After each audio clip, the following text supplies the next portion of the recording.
আজকের ভিডিওতে থাকছে কলকাতা থেকে অযোধ্যা যাওয়ার ট্রেন জার্নি ও অযোধ্যা রিটায়ারিং রুমের ফুল ডিটেলস।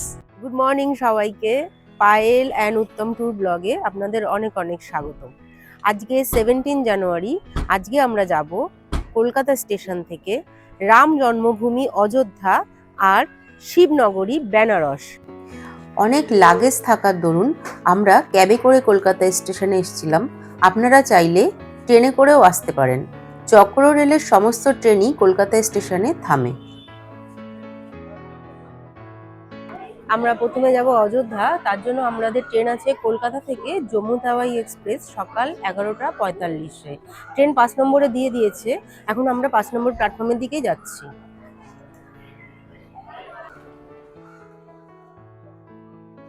কলকাতা স্টেশনে 4 ও 5 নম্বর প্ল্যাটফর্মে যাওয়ার জন্য এক সাইডে স্কেলেটর আছে, এক সাইডে স্লোপ আছে।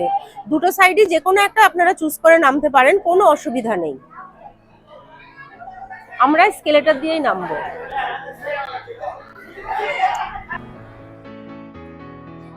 ওয়ান 3151 কলকাতা জম্মু তাওয়াই এক্সপ্রেসে কলকাতা থেকে অযোধ্যা যাওয়ার পুরো ট্রেন জার্নির এক্সপেরিয়েন্সটা কেমন হলো, এটা এখন আপনাদের সাথে আমরা ডিটেলসে শেয়ার করব। এবার আমাদের সাথে আমার বাবা মাও যাচ্ছে ঘুরতে, আর আমাদের সিট করা আছে A1 13 14 15 16। ভেতরটা, ট্রেনের ভেতরটা আপনাদেরকে দেখাচ্ছি।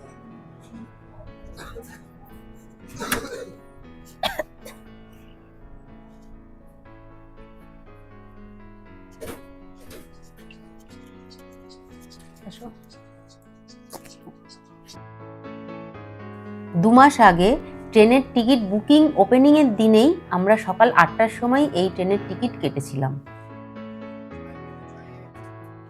11:30 বাজে, ট্রেন ছাড়তে এখনো 15 মিনিট বাকি আছে। তো আমরা বাড়ি থেকে বানিয়ে নিয়ে এসেছি লুচি আর আলুর দম। সেই লুচি আর আলুর দম দিয়ে এখন সকালের ব্রেকফাস্টটা করছি। এখন বাজে 11:45 আর আমাদের ট্রেন ছেড়ে দিয়েছে। ট্রেন এবার দাঁড়াবে দক্ষিণেশ্বর স্টেশনে।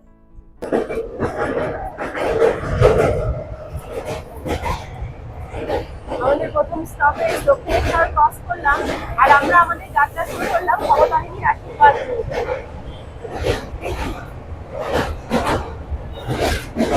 এখন আমরা চলে এসেছি আসানসোল জাংশন। ট্রেন এখানে আসার কথা ছিল 3টে 5-এ, তো এখন বাজে 4:10। এই টাইমে আসলো ট্রেন। মোটামুটি এইটুকু টাইমেই লেট চলছে। আর বাকি কিন্তু ট্রেনের প্যান্ট্রি আছে, প্যান্ট্রিতে খাবার পেয়ে যাবেন। আর টয়লেট এখনো অবধি ভালোই পরিষ্কার আছে। ট্রেন জার্নির সময় ট্রেন থেকে নিচে নামতে আমি খুব একটা স্বাচ্ছন্দ্য বোধ করি না, তাই যা বলার ট্রেনে দাঁড়িয়েই বলেছি। ধানবাদ ঢুকতে ঢুকতে আমরা ট্রেন থেকে দেখলাম এক অপূর্ব সূর্যাস্ত। নেতাজি সুভাষচন্দ্র বোস ডোমো জংশন, এটা ঝাড়খণ্ড স্টেটের মধ্যে পড়ে। আর এখানে আমি বাইরে দাঁড়িয়ে ভিডিও করছি, বেশ ঠান্ডাই আছে কিন্তু।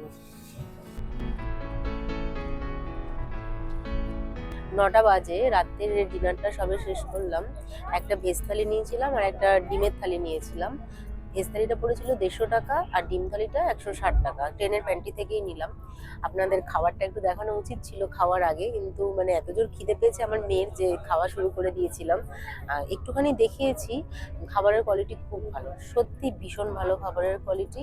ভেজ থালিতে একটা পনির দিয়েছিল আর একটা আলু মটরের সবজি দিয়েছিল, খুবই ভালো। আর এখন গয়া আসছে। ট্রেন মোটামুটি এই 15 মিনিট মতো লেটে চলছে।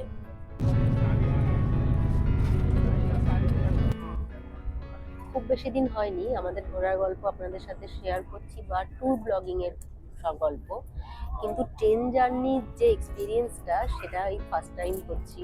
হয়তো অনেক ভুল ত্রুটি থাকতে পারে এইটাতে, কোথায় কিভাবে কি করলে আমরা আরো বেশি ভালোভাবে বলতে পারবো। যদি আমাদেরকে একটু জানান কমেন্ট বক্সে, তাহলে খুব ভালো হয়।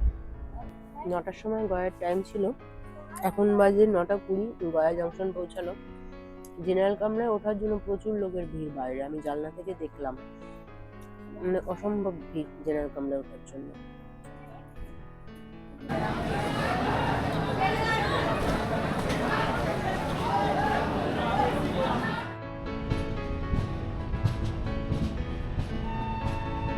মর্নিং সবাইকে।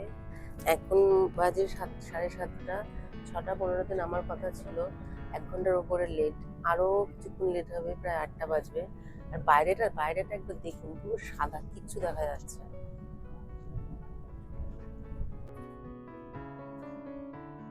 রাতের বেলায় ট্রেন মোটামুটি রাইট টাইমেই চলেছে। সকালে যেটুকু লেট করেছে সম্ভবত এই কুয়াশার কারণেই লেট হয়েছে।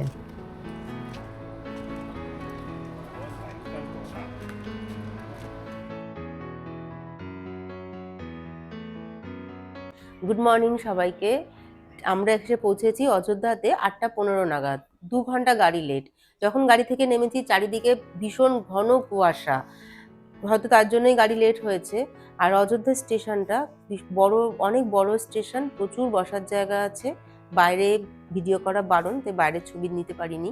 রিটায়ারিং রুম বুক করেছি অযোধ্যাতে। রিটায়ারিং রুমটা একটু দেখিয়ে দিই। আমাদের রুমটা হচ্ছে, এই রুমে 4 জন থাকতে পারবে। 2টো ডাবল বেড আছে, এখানে একটা ডাবল বেড আছে, আর এর উল্টো দিকে আর একটা ডাবল বেড আছে এইটা।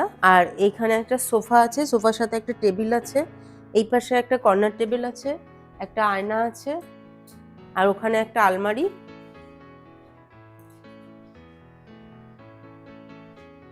এখানে একটা আলমারি, এই পাশেও একটা কর্নার টেবিল, আর ও পাশে একটা কর্নার টেবিল। চার্জিং পয়েন্ট এটা কিন্তু ভাঙা, এটা ভেঙে গেছে, এখানে চার্জ করা যাচ্ছে না। আর ওই পাশে যে চার্জিং পয়েন্টটা আছে বেডের পাশে, এই চার্জিং পয়েন্টেই চার্জ করতে হচ্ছে। আর বড় একটা টিভি আছে, আর প্রত্যেকটা বেডে 2টো করে কম্বল আছে। আর এখানে মানে আমার মেয়ে ছোট বলে আমরা 3 জন আরামসেই হয়ে যাবে, না হলে কিন্তু 2 জন 4 জনকেই অ্যালাউ করে এই রুমটাতে। আর এটার ভাড়া পড়েছে 2000 টাকা। আপনাদের একটু বাথরুমটা এবার দেখিয়ে দিই। বাথরুমের এই দরজাটা কিন্তু ফেটে গেছে, এই দরজাটা ফাটা। এমনি বাথরুমের ভালো, দেখতে তো ভালোই। কোমোড, বড় গিজার রয়েছে, বেসিন, টুল আছে, ছোট টুল, হ্যান্ড ওয়াশ, বালতি, আর এই গরম জল ঠান্ডা জলের নল রয়েছে। পরিষ্কার আছে, শুধু বাথরুমের দরজাটা একটু ফাটা, এটাই যা ডিসপুট। রুমটা অনেক বড়, আর রুমের সাথে বড় একটা জানলা রয়েছে, জানলাটা খুলে একটু দেখাই।